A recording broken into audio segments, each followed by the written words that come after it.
1965 और 1971 की लड़ाई में भाग लेने वाले उन पूर्व सैनिकों को जिनके पास समर सेवा स्टार, पश्चिमी स्टार या पूर्वी स्टार है, उनको भारत सरकार द्वारा 15 लाख रुपए की युद्ध सम्मान राशि दी जाएगी।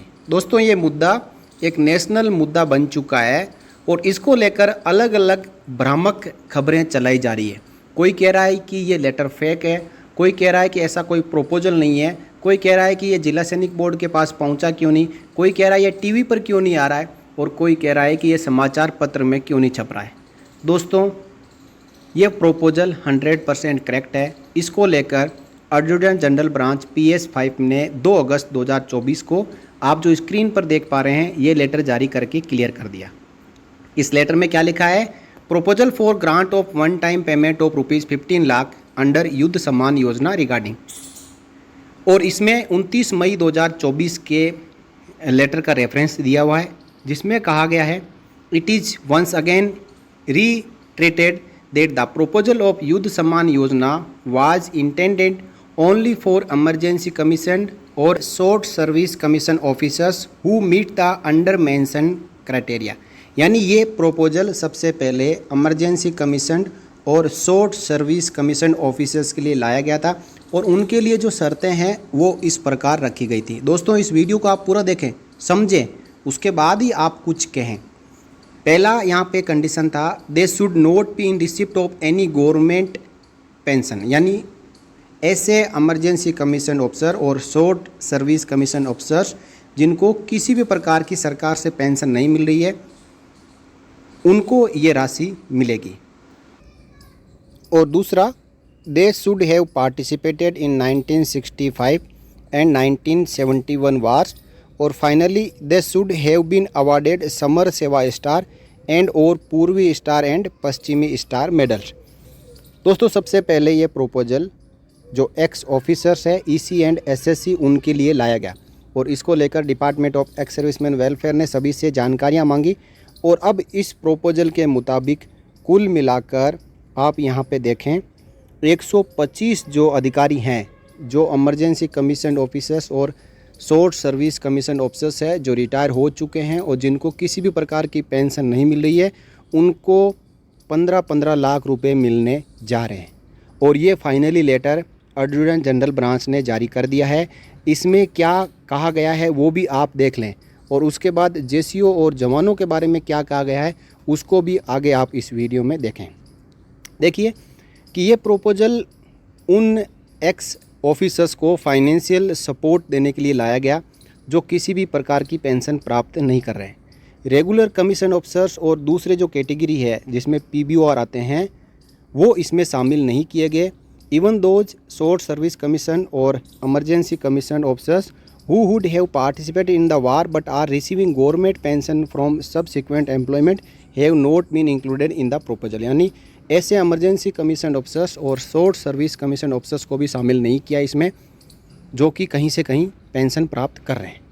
कुल मिलाकर 125 वेटरन्स यानी एक्स शॉर्ट सर्विस कमीशन और इमरजेंसी कमीशन ऑफिसर्स का नाम फाइनल किया गया है। और आगे कहा गया है regular commission officers and JCOR are eligible for pension on completion of requisite qualifying service. यानी जो ऑफिसर्स है, रेगुलर कमीशन ऑफिसर्स है और JCOR है, उनको रिटायरमेंट के बाद में पेंशन मिलती है। और यदि कोई ऐसा JCOR है जिनको पेंशन नहीं मिलती है तो उनको केंद्रीय सैनिक बोर्ड से पेन्युअरी ग्रांट मिलता है। और यही बात है जो 16 दिसंबर 2022 को कन्फर्म कर दी गई। Since there are the only personnel who are not in receipt of government pension. यानी यहाँ केवल 125 वेटरन्स है जो अधिकारी हैं जिनको किसी प्रकार की पेंशन नहीं मिल रही है। और इसके बाद यदि हम PBOR को और दूसरे रेगुलर कमीशन ऑफिसर्स को शामिल करेंगे तो उनसे जो एरिया ऑफ लैंड पजेस्ड, जो उनके पास ज़मीन है, उनके पास प्लॉट है, उनके पास लैंड है, फ्लैट है, और लास्ट 5 ईयर्स की जो इनकम टैक्स की जानकारियां हैं और अभी मौजूदा इनकम क्या है, ये सब जानकारियां यदि मांगेंगे तो will be extremely difficult and not in accordance with the intent of the proposal. ये विभाग के लिए बहुत मुश्किल हो जाएगा डाटा कंपाइल करना और ये प्रोपोजल के मुताबिक भी नहीं होगा। इसलिए You are requested to process the case in respect of 125 veterans whose details have already been verified and furnished via our letter number dated 7 मार्च 2023। 7 मार्च 2023 को एडजुटेंट जनरल ब्रांच ने MOD डी पेंशन पॉलिसी को list भेज दी है, जिसमें 125 अधिकारियों को 15-15 लाख रुपए देने को प्रस्तावित और फाइनल रिकमेंड किया गया है। For your action, any further delay in progress of the subject issue only dilutes the purpose of the proposal, as most of these veterans are in advanced stage of their lives। यानी यहाँ पे सेना मुख्यालय का कहना है कि इन 125 veterans को 15-15 लाख रुपए जल्द से जल्द दे दो। यदि और ज़्यादा देरी हुई तो इस मामले में जो दूसरे PBOR और जो अधिकारी हैं वो कोर्ट में केस फाइल करेंगे और इस मामले को डाइल्यूट कर देंगे, इस प्रोपोजल में सेंधमारी कर देंगे, ऐसा कहना है एडजुटेंट जनरल ब्रांच का। और जो 125 वेटरन्स हैं वो भी काफ़ी अब एज्ड हो चुके हैं और वो एडवांस स्टेज में है उनकी ज़िंदगी के, तो उनको यदि 15-15 लाख रुपए मिलते हैं तो ये उनके लिए न्यायोचित होगा। दोस्तों, ये लेटर 2 अगस्त 2024 को यानी इसी महीने जारी किया गया है। जहां सब कुछ पूरे देश में चर्चाएं चल रही थी, तो इसके पीछे बैकग्राउंड में इसके ऊपर कार्रवाई भी हो रही थी और 125 जो अधिकारी है उनकी लिस्ट बनाई गई है जिनको 15-15 लाख रुपए मिलने जा रहे हैं। तो दूसरे रेगुलर कमीशन अधिकारी और JCO और जवानों का क्या दोष, क्या उन्होंने 1965 और 71 की लड़ाइयाँ नहीं लड़ी? ऐसे भी और JCOR हो सकते हैं जिनको जो 1965 और 1971 में लड़ाई तो लड़ी हो लेकिन उनको पेंशन ना मिल रही हो, तो उनका नाम शामिल क्यों नहीं किया जा रहा है? ये एक बहुत बड़ी बात होगी और अब इसके ऊपर ज़्यादा से ज़्यादा लिटिगेशंस है जो हाई कोर्ट और सुप्रीम कोर्ट और AFT में लगने वाली है और ये केसेस की भरमार आ सकती है। इससे पहले 23 जुलाई 2024 को भी आर्मी हेडक्वार्टर के AG ब्रांच PS5 ने एक लेटर जारी किया और इस लेटर में देखिए 2-3 लेटर का रेफरेंस दिया हुआ है, 25 फरवरी 22 का, 20 फरवरी 23 का और साथ ही साथ 29 मार्च 24 का। इसमें लिखा हुआ है, a case was taken up with MOD for grant of 15 lakh for emergency commission and short service commission officers जिन्होंने 1965 और 71 की लड़ाई लड़ी, जिनके पास समर सेवा स्टार, पूर्वी या पश्चिमी स्टार है और जो किसी भी प्रकार की पेंशन प्राप्त नहीं कर रहे हैं। तो MOD ने अपने लेटर के जरिए बताया कि जो अदर पार्टिसिपेंट्स है जिसमें regular commission officers, PBOR, civilian, वो भी सेम बेनिफिट की डिमांड करेंगे। There would be no legal ground to deny them the benefit, उनको ये बेनिफिट देने में हम मना नहीं कर पाएंगे। और जो short service commission officers, emergency commission officers, regular commission officers, PBOR यानी JCOR और जो सिविलियन है who have actively participated in 1965 and 1971 wars has been sought including agriculture land plot flat IT details of last 5 years present annual income। यहाँ कहा जा रहा है कि जो बाकी अधिकारी है, रेगुलर कमीशन अफसर्स है, JCOR है, सिविलियन है, उनसे भी हमने डाटा मांग लिया है जिसमें उनकी ज़मीन कितनी है, उनका प्लॉट कितने हैं, लास्ट 5 साल की उनकी IT की जो डिटेल है, इनकम टैक्स की डिटेल है, साथ ही साथ मौजूदा उनकी एनुअल इनकम क्या है। तो यहाँ पे AG ब्रांच को MOD ने लेटर लिखा, तो आगे AG ब्रांच ने ये लेटर MP8 और MP4 सिविलियन और MP8 JCOR के लिए, MP5 है अधिकारियों के लिए और MP4 है सिविलियंस के लिए, उनको लेटर लिखा कि आप ये जानकारियाँ भेजें। दोस्तों, कहीं ना कहीं इस पूरे मामले के अंदर एक बड़ा लूप होल निकल के आ रहा है कि कहीं पे रेगुलर कमीशन ऑफिसर्स, JCO, जवानों और सिविलियन को शामिल करने के लिए कहा जा रहा है। जो रक्षा मंत्रालय खुद है वो कह रहा है कि इमरजेंसी कमीशन ऑफिसर्स और शॉर्ट सर्विस कमीशन ऑफिसर्स के साथ जो रेगुलर कमीशन ऑफिसर्स है, PBOR है और सिविलियन है, उनको भी शामिल करो, क्योंकि उनकी क्या गलती है, उन्होंने भी तो लड़ाइयाँ लड़ी है, देश के लिए उन्होंने योगदान दिया है। एक को देना और बाकियों को नहीं देना ये ठीक नहीं रहेगा। और इसको लेकर जब MOD ने AG ब्रांच को लिखा तो AG ब्रांच ने ये डाटा MPORO, साथ ही साथ MP8 और MP4 से मांगा, जिसके बाद आपने देखा कि MP8 से भी लेटर आया, और MP ORO से भी लेटर आया और सिविलियन के भी लिए लेटर आया, यहाँ तक कि पैरामिलिट्री फोर्सेज के लिए भी लेटर आया कि उनको भी 15-15 लाख रुपए मिलेंगे। दोस्तों, इस लेटर द्वारा प्रोपोजल में रेगुलर कमीशन्ड ऑफिसर्स JCOR और सिविलियन को भी शामिल किया जाना था, लेकिन अब फाइनली AG ब्रांच ने लेटर निकाला है कि केवल 125 अधिकारियों को 15-15 लाख रुपए मिलेंगे। तो दोस्तों, अभी आपने जो 2 लेटर देखे, इनसे पहले भी 25 फरवरी 2022 को एक लेटर AG ब्रांच से ही निकला था और उसमें प्रोपोजल सेम था, जिसमें कहा जा रहा है कि इमरजेंसी कमीशन अफसर्स और शॉर्ट सर्विस कमीशन अफसर्स को 15-15 लाख रुपए देने का प्रोपोजल है और कहा गया कि कुल मिलाकर 403 एक्स ऑफिसर्स है और ये 403 ऑफिसर्स आर्मी के हैं। इनमें नेवी और एयरफोर्स के ऑफिसर शामिल नहीं है। 4 फरवरी और 24 फरवरी 2022 को वर्चुअल कॉन्फ्रेंस हुई, जिसमें जो अनुमानित 500 ऐसे अधिकारियों की लिस्ट बनाई गई और कहा कि कुल मिलाकर 75 करोड़ रुपए इसमें खर्च होंगे। तो इस प्रकार जो डिटेल है, जिसमें 403 अधिकारियों के नाम है, उनकी गवर्नमेंट सर्विस पेंशन है या नहीं है, वो कहा कि AG ब्रांच के साथ में अवेलेबल नहीं है।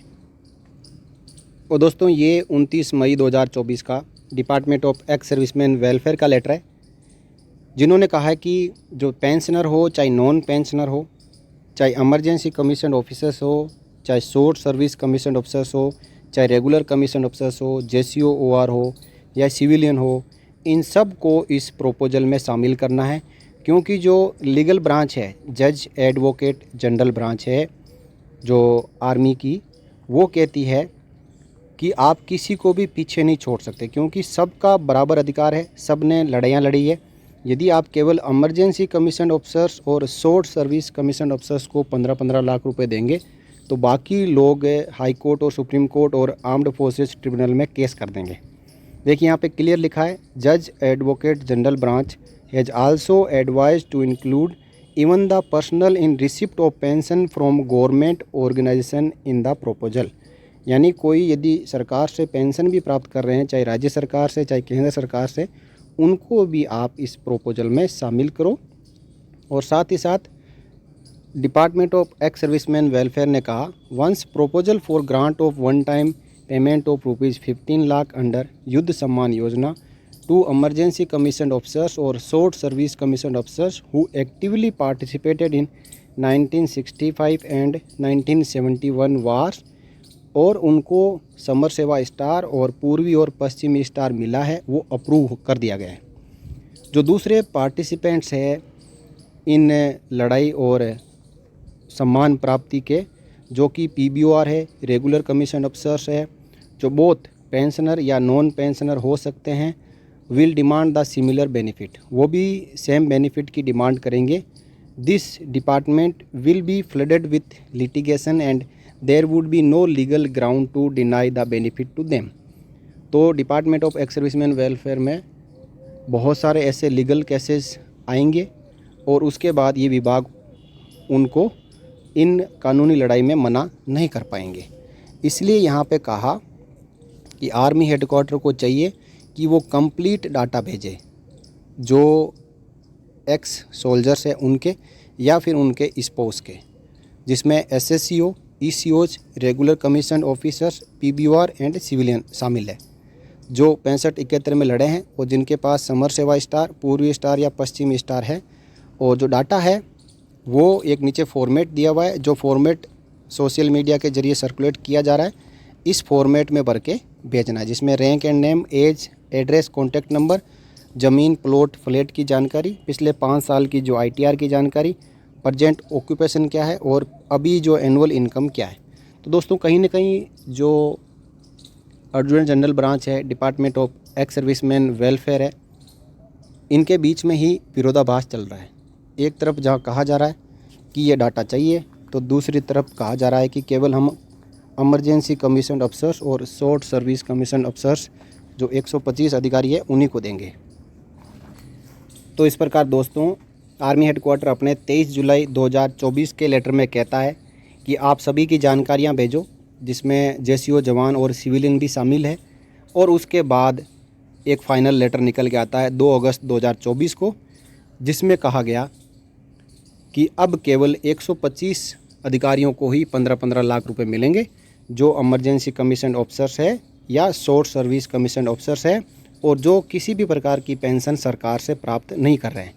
इससे जेसीओ जवानों का मोराल डाउन हो चुका है, क्योंकि ऐसे हमारे हीरोज़ भी हैं जो 1965 और 71 की लड़ाई में अपनी जी जान से लड़े थे और वो आज हमारे बीच में हैं। तो वो क्या फील करेंगे कि जो इमरजेंसी कमीशन ऑफिसर्स और शॉर्ट सर्विस कमीशन ऑफिसर्स है, उसने देश की ज़्यादा सेवा की या फिर हमने ज़्यादा देश की सेवा की। दोस्तों, एक बार जब इमरजेंसी कमीशन ऑफिसर्स और शॉर्ट सर्विस कमीशन ऑफिसर्स को 15-15 लाख रुपए मिल जाएंगे, तो उसके बाद बड़ा मुद्दा उठेगा कि बाकियों को क्यों नहीं। अभी केवल 125 अधिकारियों की लिस्ट को फाइनल किया गया है। अब इनको मिलेगा या नहीं मिलेगा ये भी कंफर्म नहीं है, क्योंकि एक देशव्यापी नेशनल लेवल का मुद्दा उठ चुका है कि जेसीओ जवानों और रेगुलर कमीशन ऑफिसर्स को भी ये 15-15 लाख रुपए मिलने चाहिए, जिन्होंने देश की सेवा की है। 1965 और 71 में देश को सपोर्ट किया है, और समर सेवा स्टार, पूर्वी स्टार और पश्चिमी स्टार जिनके पास है। तो दोस्तों, इस प्रकार 15 लाख का जो प्रपोजल है युद्ध सम्मान योजना का, उसमें लेटेस्ट अपडेट अभी तक यही है कि प्रपोजल है जेसीओ ओआर और रेगुलर जो अधिकारी है उनको भी शामिल करने के लिए कहा गया था, लेकिन अब फाइनली जो 125 अधिकारियों की लिस्ट भेजी गई है उसमें से उनको बाहर कर दिया गया है।